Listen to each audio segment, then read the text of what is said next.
Dawg House Podcast is back. We got Smooch from the Dog Show with Trip and Smooch. Great return guest. How you doing today, buddy? I'm doing great, man. Excited to be back. Hold on. I'm losing my mind. Excited to be back with you, Trey. Good stuff. Love your show. Love your content. So honored to be here, man. Yeah, man. Appreciate you coming back on. And always going to give a shout out to Smooch. He always has the best, like Georgia, I'll say, hat gear, bandanas, always original. I love seeing that when I watch the podcast. When we're walking around in Athens, every once in a while, someone will come up that watches the show, and they want to know where my bandana is. So I started carrying it with me in my back pocket if I need it. They say, "Where's your bandana?" And so I'll bust it out. But I put it on in the fourth quarter of every when I'm at the game. The bandana comes out when everybody puts the fours up at the end. So nice, man. Yeah. Well, obviously that bandana has been working. It's hadn't lost since 2019, so keep wearing it. Absolutely, man. Yeah, talk a little Georgia football. Also, make sure to like, subscribe, share the Dawg House Podcast. Really appreciate the support, even though it is all season. Got some great content coming up. First question I want to have for you is, I know he's waited his turn.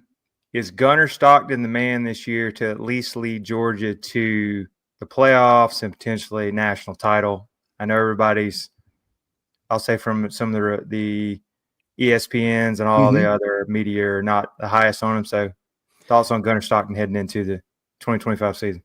Well, it's unique that you asked this question to me, because I saw Gunner play in 2018 as a freshman.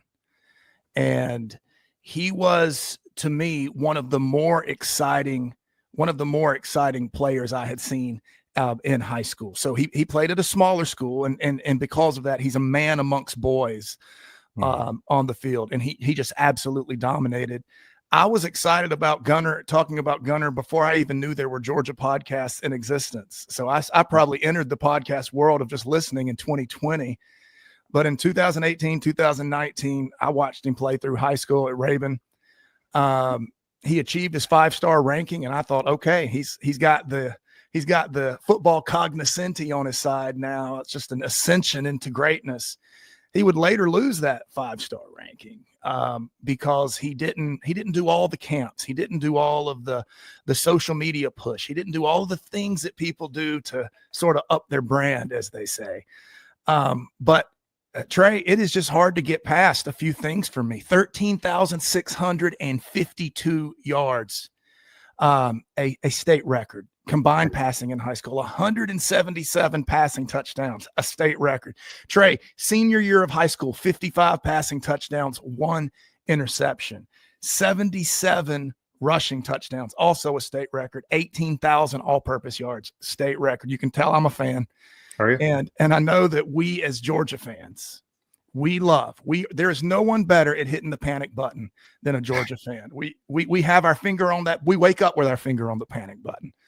But I've thought a lot about this going into this season, and what do we expect and where are we going? And, we had those 2 little snapshots of Gunner last year, and what kind of opinions can we extrapolate from that? But I would like us to focus as Georgia fans on lessons we learned from Stetson Bennett. About this time of the year, going into Stetson's infamous run, there were pictures in sports media of JT Daniels flexing with the caption "Showtime" under it. I remember it distinctly. It's showtime. JT Daniels is going to come in, and he's the next big thing in Georgia, because he had a couple of games where he blew up, the Missouri game in particular. He came in, lost his job to a young man that was shorter, that didn't throw the ball with as much flair, that was dripping with leadership. And so when it comes to things you can't measure with a tape measure or a stopwatch, like leadership and team buy-in, I think that we haven't seen a player like Gunner in a while. Does that guarantee success? No, but it should give Georgia fans hope. You add in his mobility. Gunner certainly has even better measurables than Stetson did. Of course, you don't know till you hand him the reins and say, this is your team, go. But I am optimistic. I've been excited about Gunner. I thought he would get his chance before now. I'm surprised Carson beat him out going into the last season. I don't know how all that transpired. I'm not in that locker room, no matter how much I beg. They still haven't let me in yet to provide advice for Kirby. But I'm a Gunner fan, and where everyone else is saying you're going to have to show me that you can, with Gunner, I've watched him at every level he's played in. He's going to have to show me he can't, because all he's done is be the best player on the football field when he plays ball. And I know he's taken a huge step, but I'm optimistic rather than clutching my pearls like a lot of folks are. Yeah, I can see all that. And I remember watching back to the 2020. I believe this was COVID. Everything was weird. Mm-hmm. It was, I think, ESPN 2 or whatever. It was Brock Vandergriff versus Gunner Stockton in regional game, and they all played. And I'm like, both these guys are good. Right. And I remember he had over 100 yards rushing, running up and down the field. And I was like, I don't want to, throw his name around. He looked like a little mini Tebow to me, but he was righty. I have said right-handed Tebow for 5 years. Yeah, there you absolutely. go. Yeah. It just would run over you, baseball player, hard nose from the mountains up there in Georgia. Mm-hmm. And I've been excited, and he waited his turn, and the whole issues last year with Carson Beck and losing the locker room, and everybody was all in on Gunner Stockton as a leader. So we got the locker room part. He had the whole spring. I thought he looked pretty good in the spring game, so I'm excited too. I like the mobility, and I just think the Notre Dame game, it was a tough situation to be put in. First career start in a playoff game, and some other all the issues. I'm not going to say, hey, it was a bad setup, because all the teams had to play. Mm-hmm. You had the New Orleans incident. Kirby's dad ended up passing. I always told my mom, I was like, even if we would have won that game, would have been great. Like, where was the mindset of Kirby? And it just wasn't meant to be. Got to give it to Notre Dame. They're the better team. But having this whole offseason, and I'm kind of feeling Kirby's going to have a little chip on his shoulder, even though he did say we had the best coaching staff performance. So I'm back to it. I'm excited too. And the locker room's got him. I just hope he stays healthy, and they put some pieces around him with the portal guys and some of the wideouts that they brought in. And we got to hope the O-line does better. Yeah, that's it, man. That's it. Right on the money. It is hard to win a football game. Now, what I'm about to say is kind of controversial, but when your coach gets out-coached, it's hard to win. And there were reasons why Kirby was out-coached, but in that Notre Dame game, that he and his guys weren't ready for what Notre Dame brought. And that's too much to ask of a kid in his first start. It's just too much. I don't think you learn a thing about Gunner in that Notre Dame game, except that he's got grit for days. Oh, yeah. They got beaten by a better team, better coaching staff. We can talk about all the outside things, and I believe that has an effect. I mean, he's a huge family man. I can't imagine something like that happen, turning around and being ready for this young upstart coach that is just an aggression. And it caught them with their pants down, and they lost. Right. But as far as extrapolating positive or negative on Gunner from that's just not fair, especially with that O-line play. Oh, yeah. Yeah. Completely agree, but I'm really excited. And also like the way, and we'll talk about it later in podcast here on how the schedule sets up for Gunner, kind of getting his feet wet with some lesser opponents, and then kind of hitting SEC play. Yeah. Next question I had for you, this can go anywhere you'd like, but any bold statements for Georgia this year, maybe out of the box, or a hot take from as a player or from the team that you'd like to see for Georgia this year? Bold statement for Georgia this year. Okay.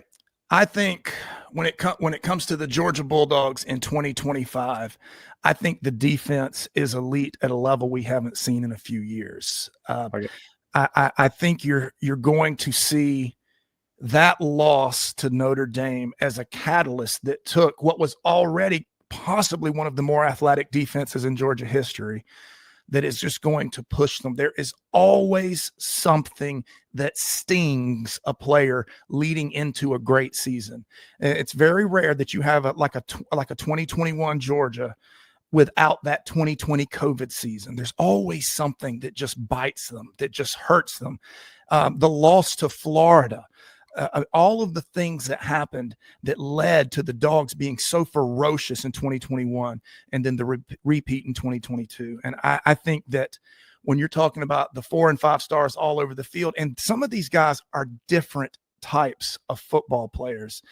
The athleticism that is going to be on the field when Georgia starts it's been unmatched in recent years. Now, how that learns to play, how that follows coaching, and how deep those positions are two different things. But my bold prediction is Georgia returns to elite defensive play in 25. I like it. Definitely would like to hear that, and then I hope if they can stop the run a little better, that'd be great. I'll make a couple of mine. Mine is going to be more player focused. I'm going to go, if he stays healthy, because he's going to get the most of the carries, hopefully. I'm going to go Nate Frazier, north of 1,000 rushing yards. Sounds good. Hadn't had one of those in a while. And then I'm going to also say this: Georgia maybe doesn't go undefeated, even though you don't have to go undefeated 12-0 anymore. But I believe they still go undefeated at home this year, continue the streak. And they're going to beat Alabama, who's got a lot of question marks, Ole Miss, and Texas with big games. I'm not sold on Arch Manning. He's got to show me some things. So Georgia undefeated at home with that tough schedule. I love it. I think that if you wanted me to name a name for a bold prediction, Bell is going to break out at wide receiver, and it's not Dylan Bell. It's Jeremy Bell. I think that kid has the ability to come out of nowhere and be a major contributor. Dylan Bell's going to be fine. He's a great player. But Jeremy Bell, what we're hearing about practices right now is that the athleticism is simply insane with him, whether it's playing pickup basketball or whether it's at practice. That Troop and I watched him catch 3 touchdowns in the spring game earlier this year, or he may have caught 3 the scrimmage before and 2 at the scrimmage we were at, something like that. Right. Just looks great, and he has that you never see me coming thing going for him. How he squeaked through as a 3-star, I have no idea. But that would be a bold prediction, I guess, for a player, would be Jeremy Bell. Really, he becomes a national name this season. All right. Well, I'm excited about that one. Jeremy Bell, I hear you, man. Yeah.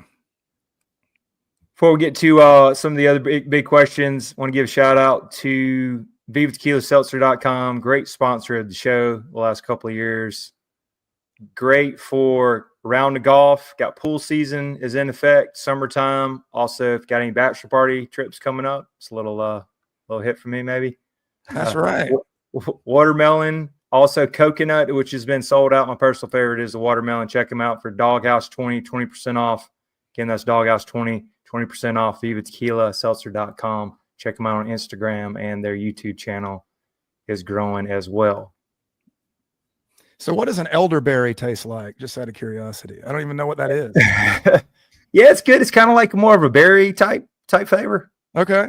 There's the huckleberry too. Yeah, it's I know huckleberry. I'm from South Georgia. Oh, there you go, man. I hear you. I love grapefruit. I'll give it a shot. Oh yeah. Good stuff.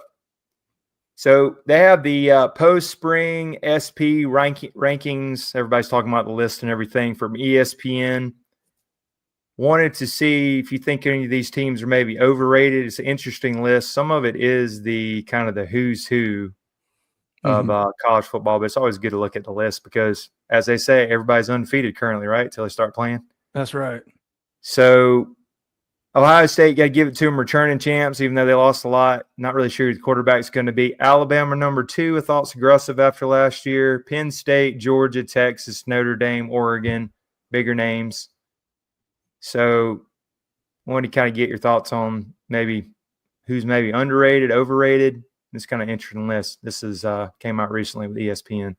Yeah, it's interesting to me. Clemson always seems to fall into a cushy ranking every year, no matter what they've got going on. But they do actually have a returning quarterback this year. Right. Ohio State, I don't mind leaving the champs at the champ position. Right. Alabama, it's interesting to me. Georgia gets penalized on these preseason lists or whatever for having an unproven quarterback coming in. And then you go and take Ohio State, Oklahoma, LSU, Oregon, Alabama. They all have the exact same thing. They have an unproven quarterback coming in this year. That seems to be a knock that is only available for Georgia. I think that one of the interesting things to me is where Florida keeps popping up on these lists. You know, they've been as high as 4 on one I saw. Just a lot of hype around the quarterback position. It's important to remember that's the Florida Gators. That you have no idea. They could not even make the college playoff. They might be out of the top 25 when the season ends next year. I really like South Carolina. Yep. I like everything about the way that team's structured. I like the way they're coached. It's important to remember, Gunner Stockton fans, Gunner was going to go to South Carolina before someone named Mike Bobo convinced him to come to Georgia. So South Carolina sees players similarly to the way Georgia does, and they play a hard brand of football. Penn State is always going to be ranked high and never have to prove it on the field. They just don't have to. They'll get one win that's impressive. That's what everybody will wrap their arms around, and then they'll peter off and have a disappointing season like they do every single year. And then Alabama could run a student quarterback out onto the field. They'd be ranked top 3 every year. It's just the way they are. It's an interesting season for Alabama because the honeymoon will be over by midseason. I've got a feeling once they come into Athens in September, I think that DeBoer will for the first time be feeling the pressure. And so I could see Alabama could – Troop and I were just talking about this. Alabama could win a national championship or miss the playoff. They are really – I don't know where you would rank them. Right. And then Oregon – where's Oregon right now? Where are they on there? They're like number 6, I believe. Number 6. And that's the Oregon has seemed a bit high for me because of what they lost. 7. I'm sorry, 7. Yeah, they've lost a lot and have to replace it. And they've got the players, but they haven't played. That seems high to me. But yeah, it's always interesting to me to find. I always go and find where Florida, where Penn State, and where BYU are, because those are a lot of times some of the early darlings that just pop up on these. BYU always gets a favorable ranking, and no one considers they're just not in the running later, but they'll be ranked high early in the season every year. Yeah. And then I think Auburn could surprise a few people this year. I think that I think Hugh Freeze needs to. He's got to maybe get 8-9 wins or he's done. I think it's his third year, I believe. Third year. Talk about the honeymoon being over. The Michael Orr blindside glow is gone, and it's time to put up. But I live amongst many Auburn fans, and they can't stand Hugh Freeze. I mean, I have not talked to an Auburn fan here in North Alabama that is a Hugh Freeze fan. So I'm guessing the leash will be a little shorter this year. Hey, I got a stat for you, Smooch. You might didn't know this. Did you know, I think from what I read this, that Auburn hasn't had a winning season since 2019. That's unbelievable. Well, that's unbelievable. And it drives you crazy as a fan, because we've been this way as Georgia fans to watch your team underachieve and populate the NFL the very next year. It drove me crazy that a team that had, that had Green and Stafford on it, it fell flat. And then we watch the NFL, these players go and have these huge careers. Auburn does that right now. Oh yeah.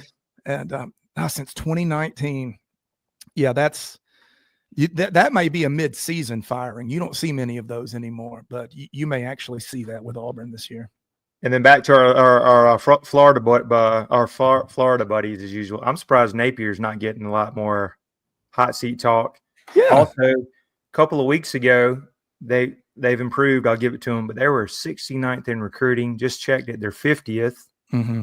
What are you doing? They brought them in for recruiting. You got to do better than that. You might get some guys, but if you're even in the top 20 these days, you're going to get left behind. You're going to be 7-5 programs. So especially now, because the parity is such. It used to be the top 3 schools in recruiting were significantly better than numbers 4, 5, and 6, and 7. And then the difference between number 1 in recruiting and number 8 in recruiting used to be insurmountable. It's not as much anymore with NIL. They kind of spread out a little more. But if you are outside of, say, the top 12 consistently in recruiting, you don't have a chance to compete. If you want to look at the rise of Notre Dame, like they suddenly showed up, no, look where they've been finishing in recruiting. They are getting better and better players. They've got a real coach now. And and they're climbing the ladder.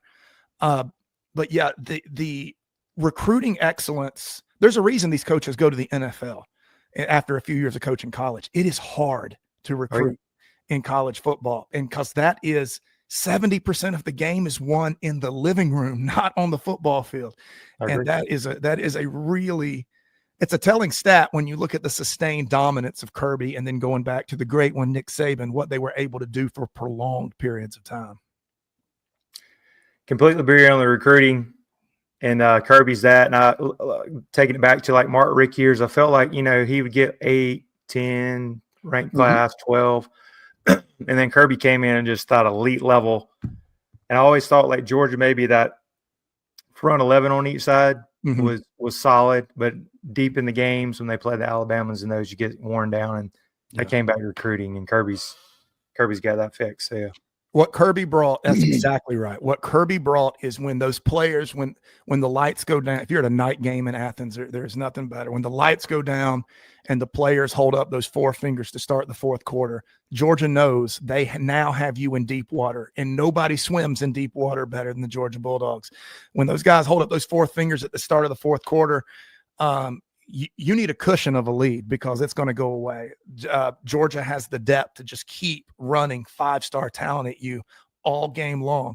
And that is the luxury you buy yourself with Plus recruiting. It's murked up a little bit by the NIL Wild West going on right now. But great coaches adapt, you know, or they either retire, which we also saw with another great coach. They either adapt or they get out. And Kirby has shown the ability to adapt. And I think that we're going to see I'm hoping that we're going to see a personnel adaptation in this new NIL world. And it looks like we are. On paper, the players are there. Oh, yeah, sure. Wouldn't want any other coach. I'm lucky to have Kirby Paul Smart at the helm. Hopefully we'll get him many more years. We'll see. Absolutely. And then going to look at it. I was looking at it a little bit the other day because it's getting closer. We're here in June at the schedule. Probably one of the best home slates, but I wanted to see maybe any like interesting dark horse games, or I call them landmines, seeing landmine games. Oh, there's a huge landmine game. Yeah, it's at Tennessee. Okay, yeah. Okay, because there's so much. The Tennessee game. First of all, it happens on my birthday, so I forbid them to lose. Thank you. But the Tennessee game happens with 2 things. It has a bye week behind it, and it has Alabama on the other side. Right. And you will have just, you know, they're going to start slow against Marshall in the first half, and they're going to pull away to a big win in the end. Austin P is just going to be a depth game. And then we're in Neyland with an untested team. Yep. We're in Neyland Stadium with a team that has not been punched in the mouth yet. And Tennessee, with all their problems and all their hype, Neyland is still an absolute haunted house to play in. I mean, it's a wild environment. And you've got that rematch with Alabama staring at you. You got a week off, or time a week off game wise, but you got a week without a game, bye week, and then you've got the Alabama game. That Tennessee game is one that I know Kirby's thinking the same thing. You cannot let that sneak up on you because those guys are itching. Beating Georgia would be as good as any other accomplishment they could have. I mean, it is at the top. They've proven they can beat Alabama. They just haven't beaten Georgia in this Heupel era. That could save his job. That could give them something as they fall apart late season, which Tennessee will because they don't have the players this year. As they fall apart late in the season, if they have something to wrap their arms around, like a win against Georgia, that one bothers me. I believe the Florida game also comes after a bye week. Yes. Florida game after a bye week, and then Mississippi State into Texas, if I'm not mistaken. That's right. And the Texas thing is, so Georgia-Florida game is highly emotional. Georgia-Mississippi State, we often seem to elevate Mississippi State to play right with us until late in those games. I don't know why that is. And then Texas right on the other side of it. So that's 3 SEC games. It's really 4 or 5 or 6 in a row, but there's 3 bye week and then 3. of our SEC schedule. Florida, Mississippi State, Texas. There could be a loss in there in those 3 games right there. That's the time of year where teams start to wear down, where injuries start to take their toll, and then poof, there's Texas. But we will know so much about Arch Manning at that point. I do not understand. If you watch Arch Manning's football, I don't understand how a guy that could not beat out a quarterback that went in the 7th round of the NFL draft. Yes. I don't understand how that quarterback is suddenly the best quarterback in the nation, or certainly the SEC, and it's going to lead you to the promised land. That doesn't make any sense to me. And I don't get it. Not to mention Arch's senior year of high school, he threw an alarming number of interceptions in basically private school ball. So I know Georgia went all in on Arch and didn't get him, but I have never been a fully on board with this Arch Manning as this great quarterback they're going to hand everything to. So we'll know that by the time we get there. But that little three game stretch that ends with Texas, I've got a feeling if Georgia's going to lose one, it's going to be in those 3 games because they're going to be highly emotional, and they just come in those dog days, no pun intended, of the season. And so that's the schedule. When you get that Texas game under your belt, they come out of that with a victory. You can see the finish line from there. It's just getting over that hump. But by the time it gets here, what we're going to know about Gunner and what we're going to know about Arch, that's what I'm looking forward to the most. You know, I like to set up the season in terms of little mountaintops. So we've got to get to this point, and then we look back. We get to this point, and then we look back at what we've done. For me this year, it's climbing to the top of that Texas game. You got that's very similar to the way we looked at that Tennessee game when Georgia and Tennessee were undefeated in 2022 season. And they met in Athens. That's a mountaintop game in the season. That Texas game I see like that. We'll know a lot about these teams. They're going to meet up. It's going to be in Athens. It's going to be wild, and we're going to see. And at that point, you can look back on what kind of team you really have. You'll know at that point, and you can also see the finish line from there. So I'm really excited about the Texas game. I don't have tickets for it yet. I do have tickets for the Alabama game. There you go. Nice. So I'll be there for sure. And I'll probably end up at the Texas game too. It's hard not to. I'm tempted to go out to Neyland for the Tennessee game, but I've never seen Georgia play in Neyland. I've seen a game or two in Neyland, but I've never seen the Dogs play there. So nice. Yeah. Great home slate, and we just got to somehow get over the Alabama hump. Got to get them this year. If you don't get them this year, Trey, it's going to be considered a mental block, like something that the Dogs just can't do because you lost the quarterback. Yeah. You got a new guy coming. This is the year to get them, to make it sting. I mean, to hang a whooping on them is this year. If you don't get it done in Athens with a new quarterback, you're going to start to believe as a team that you can't beat this team. It's only human nature. I just want them to get off the faster starts, and I don't want it to be such a strain in each game. Like it was so hard in each game just to kind of pull away. They would win. I know they had a lot of resilience, less talent, but just be more polished in each game. Just punch them in the mouth and lay them out. And it's not, hey, we got 7 points halftime, boys. Gotta wake up and let's get this get it going. The Kentucky game was like that for me last year. Just put them away. Why are we playing with our food? Yeah. Get out there and execute. I know every team brings their A game to Athens, but spot on. We've got to jump on teams early. I know that Georgia goes in a little more vanilla against teams they expect to beat, but we have got to put the foot on the gas pedal and push through these teams. That's that year with Stetson where we almost lost to Missouri by doing that exact same thing, just so flat, not being able to get started, ended up coming back and winning. But I just want to see Georgia go in when they're better than the team, go in and leave no doubt, beat them in the first, second, third, and fourth quarter, and then go home. Yeah. And so I really think that I'm hoping that with a quarterback that everyone's behind, we had so many drops in the first and second quarter last year. And you can't just put that all on bad receivers. you have to, that's everywhere. That goes to even team morale and lack of focus. If you're fighting with the guy throwing you the ball and he hits you in the hands and you drop it, you're going to be more likely to do it again because your mind's just not in the game. And so I'm hoping this camaraderie that Gunner seems to bring with him really leads to a lot more focus, like you were saying, a lot more execution early in these games, and just put these teams in the rearview mirror early. All right. I agree with that. My analogy, I used to tell my mom, and it was fun. It wasn't funny. I was serious at the time because she's diehard, and we talked several times during the game.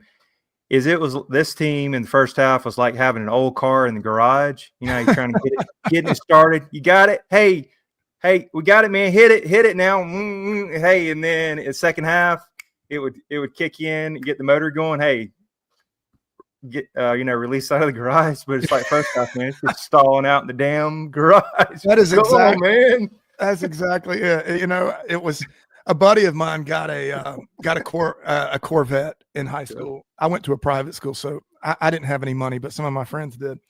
And a buddy of mine got a Corvette, but it was a stick shift. It was the same thing. It's like, all right, he revs it up. He goes to start and just poof, dies right there. You know, so after 30 minutes, he had moved it about 8 feet driving his Corvette because he didn't know how to drive a stick. That was the Georgia offense to me in the first parts of games last year. It was like they had a hot rod. They just didn't know how to drive a stick shift. And so exactly. That's a great analogy. Yeah. That's great. Yeah, Smooch, really appreciate you coming on again. How do we follow you guys on social media and YouTube and everything? Yeah, everything is at the Dawg Show Pod, DAWG Dog, at the Dawg Show Pod. Our TikTok does really well. Our YouTube, like I said, we were just talking before, you guys are about to put us over 1,000 subscribers, somewhere we never thought we would ever get. So that's great. But yeah, YouTube, the Dawg Show with Troop and Smooch will take you there on any other thing. But our TikTok and our Twitter are really where we are most of the time, and keep the conversation going. We hear from you guys all the time on Twitter, X, whatever. And then on, like I say, TikTok, it's all shorts, but it's a different type of person over there. They're a little more angry. And then over on YouTube, we have lots of really long form conversations in the comments of our shows. We're a long form show, an hour long. And so one of the things that we do is we do respond to every single comment we get. So we love to keep the conversation going. So you'll either be talking to me or Troop if you're responding to the Dawg Show. But man, it's always great to be on the Dawg House. Which, the way I found your show is I thought that would be a great name for a podcast. And I went online and looked, and I found Trey Tucker. Oh, and, nice, man. That's how we, yeah. And so, love your show. Looks great. And thanks for having me on. Yeah, appreciate it, Smooch. Follow the Dawg Show. They're at 934. Let's get them over that 1,000 mark, and they can get monetized. And I love the intro. Welcome to the Dawg Show. The Dawg Show. I love those guys. It's good, man. And then the editing during it is top notch too. Put some edited clips of some of the games and everything. Really good. Yeah, we like to do a lot of B-roll, a lot of edited stuff. Really, really polish it up, make it something that's fun to watch. Troop runs a bar, and so it plays in there, and that's what gave us the idea. We could make this a little more eye-catching, and you get people to watch it instead of just listen to it in the background. And so it plays up in there for his patrons in Georgia. And that kind of, it just evolved into an edited, more cut reels and B-roll and stuff like that. That's awesome. Yeah. Yeah, man. Appreciate you coming on again, and make sure to like, subscribe, share the Dawg House podcast if you're still around. Yes. And football season be here before you know it. I can smell it, man. It's time. Man. Let's go. That's right.